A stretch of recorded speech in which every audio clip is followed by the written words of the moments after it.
Hola a todos, bienvenidos al canal. Hoy hablaremos del Evangelio de Dios, la mejor noticia que la humanidad pueda escuchar.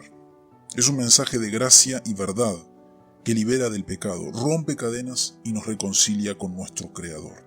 Si estás buscando paz y libertad, este es el momento. Acompáñame y descubre el poder transformador del Evangelio. Empecemos. En el principio era el Verbo, y el Verbo era con Dios, y el Verbo era Dios. Y el Verbo se hizo carne y habitó entre nosotros, y vimos su gloria, gloria como del Hijo único del Padre, lleno de gracia y de verdad. Esto es San Juan 1:14.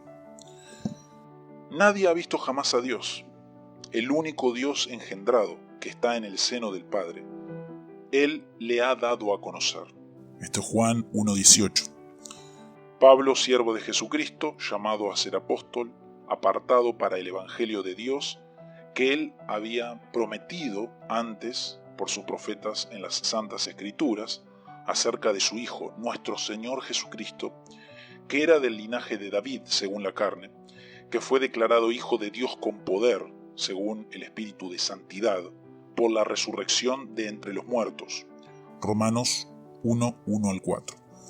Gracia y paz sean a vosotros, de Dios el Padre y de nuestro Señor Jesucristo, el cual se dio a sí mismo por nuestros pecados para librarnos del presente siglo malo, conforme a la voluntad de nuestro Dios y Padre, a quien sea la gloria por los siglos de los siglos. Amén.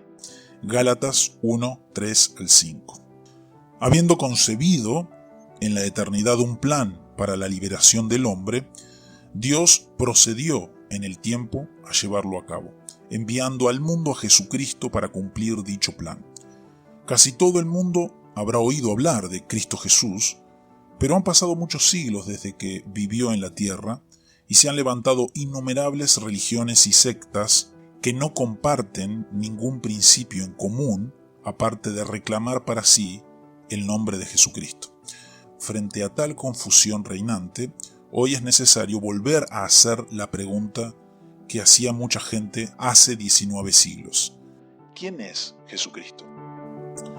Sabemos que históricamente Jesús es un hombre que vivió hace casi 2000 años. Nació de la bendita Virgen María y era dueño de un cuerpo físico como cualquier hombre.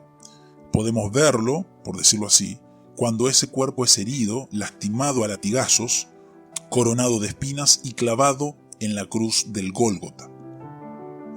La existencia de Jesús, como escribe el autor ecuatoriano René Padilla, no es asunto de la fantasía o la mitología, sino de la historia.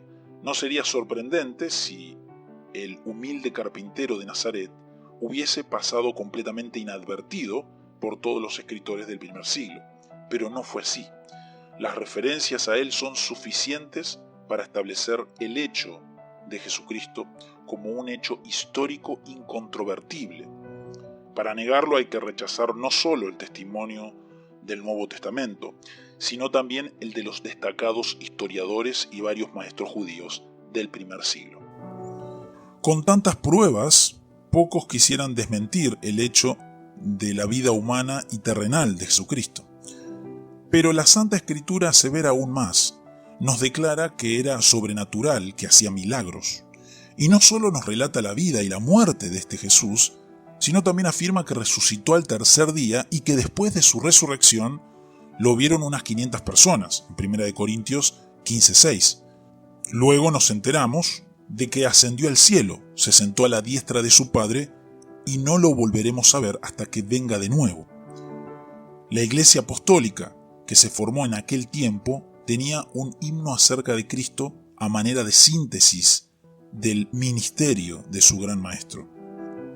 Dios fue manifestado en carne, justificado en el Espíritu, visto de los ángeles, predicado a los gentiles, creído en el mundo, recibido arriba en gloria. Esto está en 1 de Timoteo 3:16.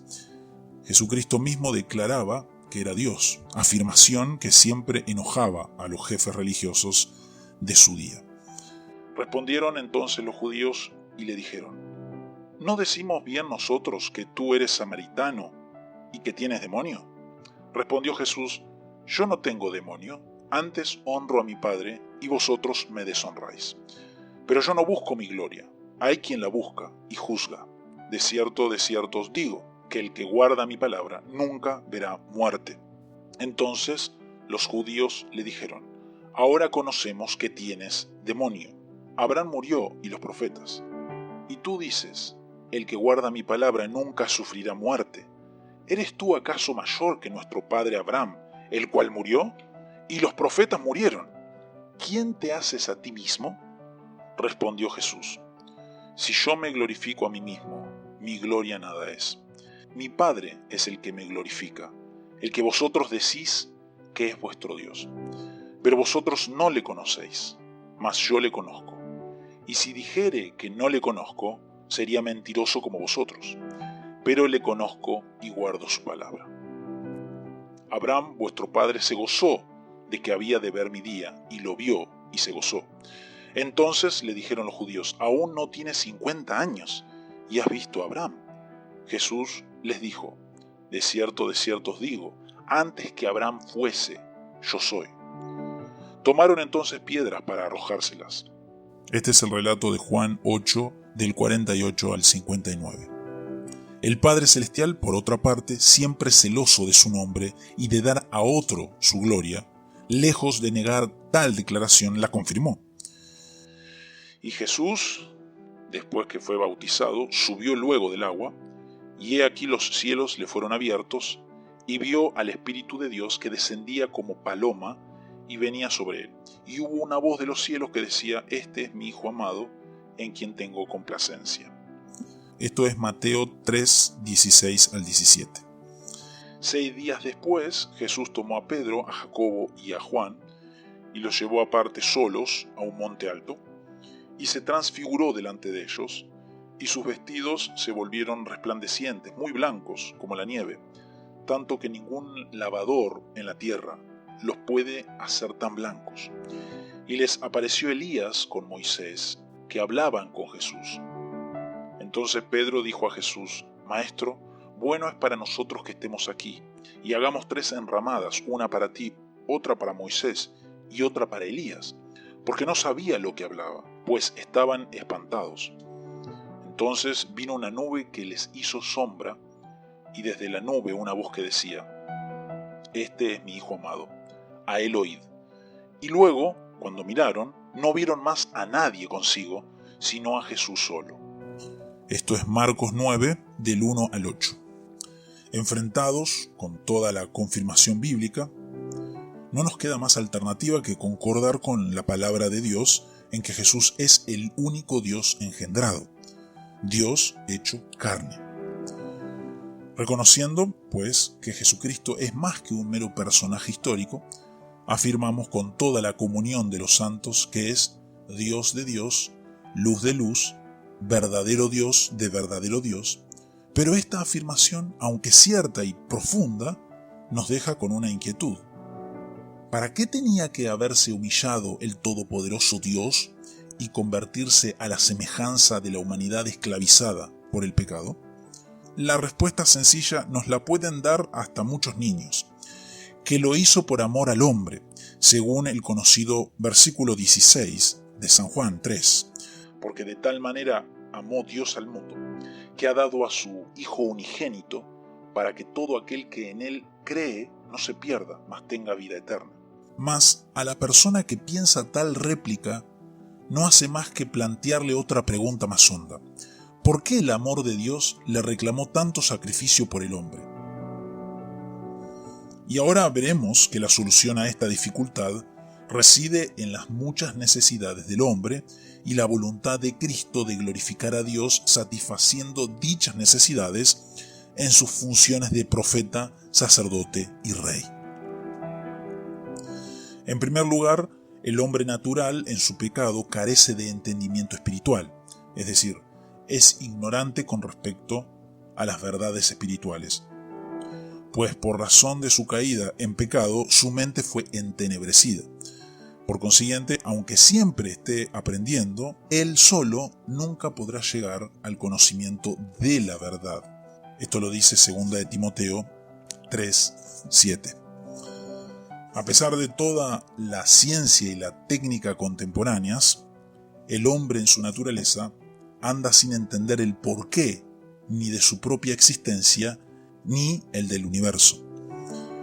Hace siglos los indios chibchas, los habitantes primitivos de Colombia, expresaron el enigma actual con uno de sus cantares. Soy gajo de árbol caído, que no sé dónde cayó. ¿Dónde estarán mis raíces? ¿De qué árbol soy gajo yo?